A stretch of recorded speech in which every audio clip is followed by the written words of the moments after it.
Both of you seem even more excited than before. Looks like your first trial run didn't disappoint. Paimon hasn't actually watched that many films, but after trying it out, she might just be hooked! We should check out the film that it's based on! Great job, Paimon.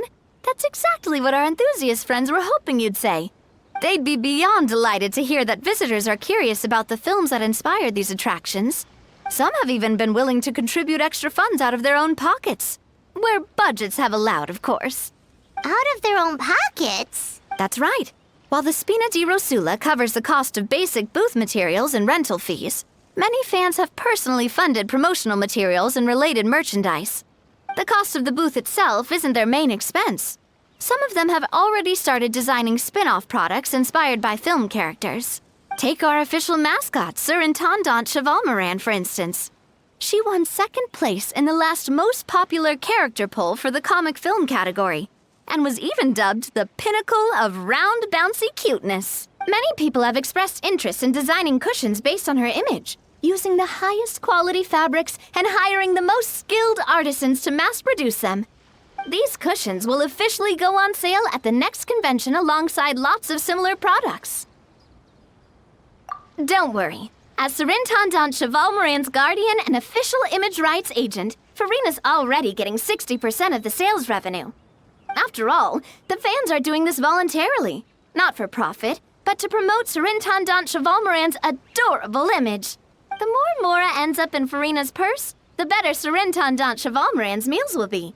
And who wouldn't be happy to hear that? Oh, Paimon likes the sound of that. Everyone working hard for something they all love without worrying about profit. Still, we can't just ignore Mora completely. Whether it's fan creations or official commercial projects, some level of financial balance is still necessary. The same logic applies to the Chevalmoran Film Fantasyland taken as a whole. Once we finish the standardized strategy guides, our attractions can officially be open to the public.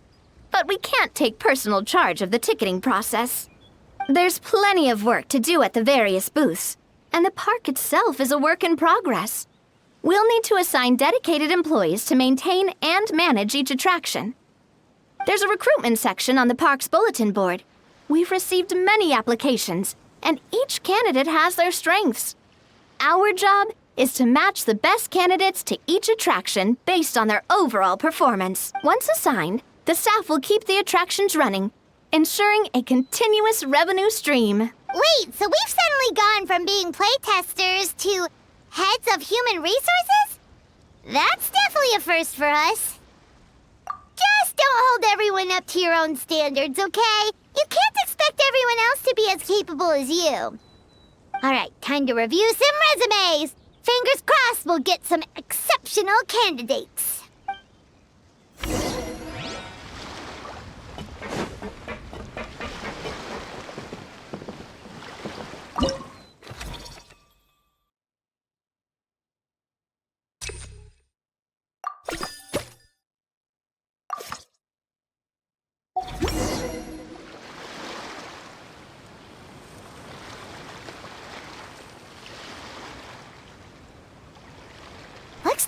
particular employee is really getting into their role. You're both doing great. You sound more like bosses than I do. In any case, with this, the Cheval Moran Film Fantasyland is now officially open. Running a theme park is a long-term project. You won't make much if you try and rush it.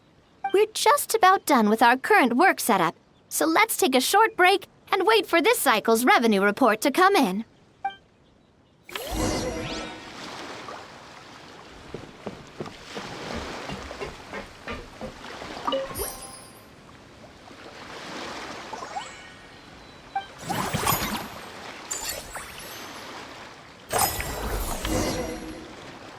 Well, the numbers might not look that impressive, but given that we're just getting the ball rolling, I'd say that wasn't a bad start. Building on this momentum, we must consider rolling out more unique business strategies during the next cycle. To draw in the crowds, I've invited one of Fontaine's very own celebrity chefs, my good friend Escoffier. She'll be performing right here in the amusement park's restaurant. On that note, let's go catch up with her. So, is the restaurant part of our business strategy too? There are so many layers to this operation.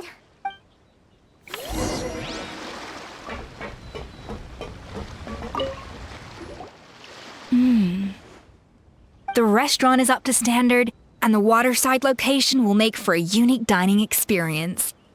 The beautiful scenic reflections in the water create a stunning backdrop, lifting diners' spirits and allowing them to truly savor their meals. Ingredients, check. Cooking utensils, check. Looks like we're ready to rumble. Hey there, Escoffier! Oh, my employers are here. The president of the Spina di Rasula, plus the famous traveler and Paimon. I must say, you seem a bit overqualified to be running a film-themed amusement park. I'd say that if anyone here was overqualified, it would be the former head chef of the Hotel de Boer. Wherever you walk, the aroma of fine cuisine follows in your wake. Let's get back to business. I'm guessing you want the traveler to help me decide the theme dish for each cycle, right? This is the business strategy I mentioned earlier. Using Escoffier's top-tier dishes to attract more visitors to the park. But this isn't just about attracting visitors. Her culinary masterpieces will surely have other surprising effects. Just imagine, Paimon, if all you needed was a single ticket to enjoy all the attractions and taste all the legendary food. Wouldn't you be tempted? Then Paimon come every single day! Now, here's the twist. To get the most out of this strategy, the menu can't be made public. Based on research by a certain food branding consultant, many restaurants have started offering a special chef surprise dish. So give me some inspiration every few business cycles, and I'll decide on our next theme dish. Now then, give me your hand.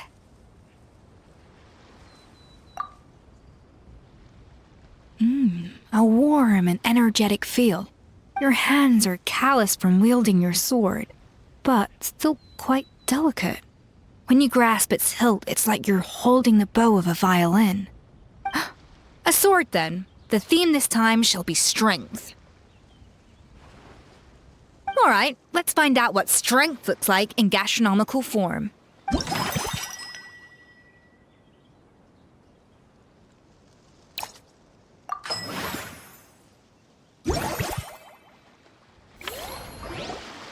I've refined the sauce for these barbecue ribs.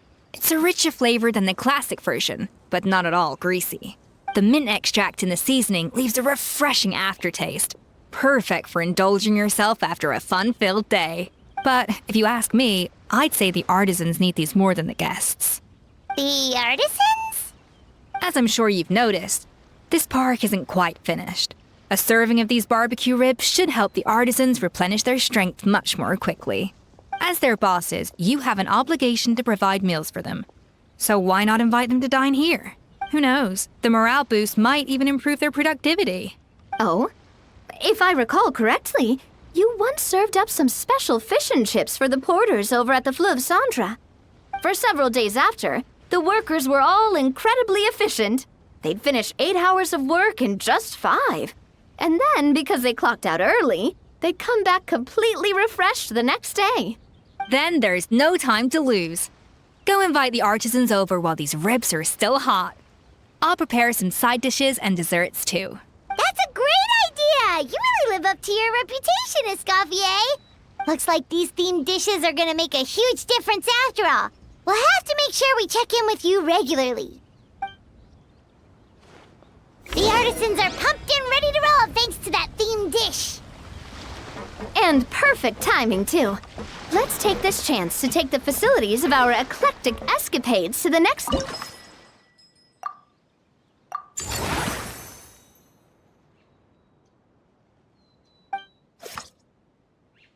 We should be able to attract more customers by upgrading the stall, don't you think? That's right. Based on my business experience with the Spina di Rosula, I've quantified the service value. An attraction will reach it. When that happens, we can deploy more...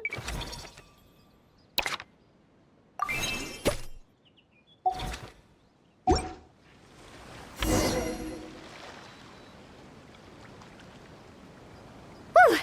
That should be everything. Looks like you've pretty much mastered how to run this park. Huh? Have we really? Thinking about it, we have learned quite a lot, haven't we? Oh, not at all. I wouldn't say I taught you much. Your intuition's been guiding the way mostly. I imagine long-term operations sounded like a scary prospect the first time I mentioned it, huh? But don't let that scare you. Just break things down into smaller steps and tackle them one at a time. Even if you're not a genius or naturally gifted, you'll get it done in the end. Whoa, seeing your own progress has really got Paimon fired up! Actually, she's gonna jot your words of encouragement right down. From here on out, we'll be running the Cheval Moran Film Fantasyland together. Let's make it a big success!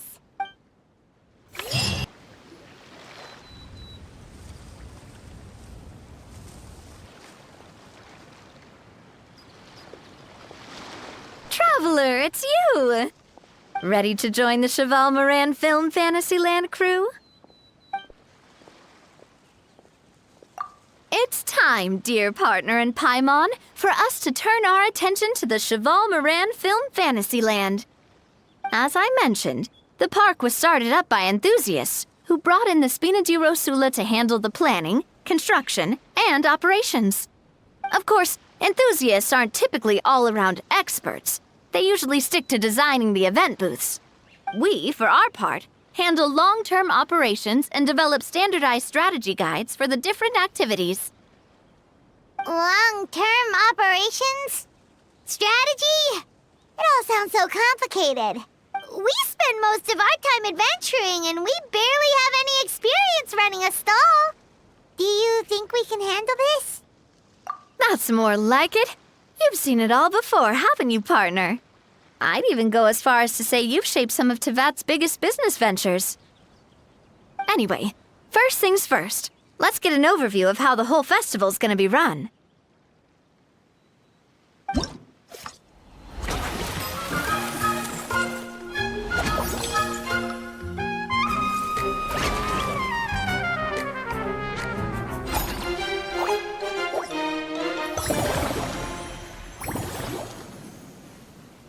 As you can see, our Fantasyland's a bit like a sugar-free macaron right now. Several areas are still under construction. The Spina's only been able to hire a limited number of craftsmen. Besides, we don't have enough experience to handle multiple projects simultaneously. That's why I chose to adopt a time slot-based planning method, so we can focus on specific tasks during each designated period. Upgrading facilities, expanding the venue, hiring staff. All of this requires funds and time slots to accomplish. So, it's our job to allocate precious time slots in each business cycle to the most worthwhile tasks. As we attract more guests and earn money to add to our funds, we'll also be able to work more efficiently. which will allow us to divide each cycle into finer time slots, which will let us get more done. So we'll be limited in the decisions we can make and tasks we can focus on within each time period. Which means we have to use our limited actions and Mora to earn even more Mora. Kinda like playing chess or cards then. Cooking up a strategy in advance is gonna be key.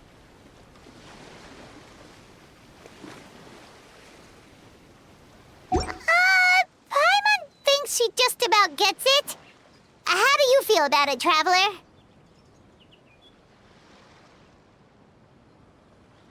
Yep, come on, we can do this! You mentioned standardized strategy guides just now. Does that mean there are non-standard ways to take part too? Of course.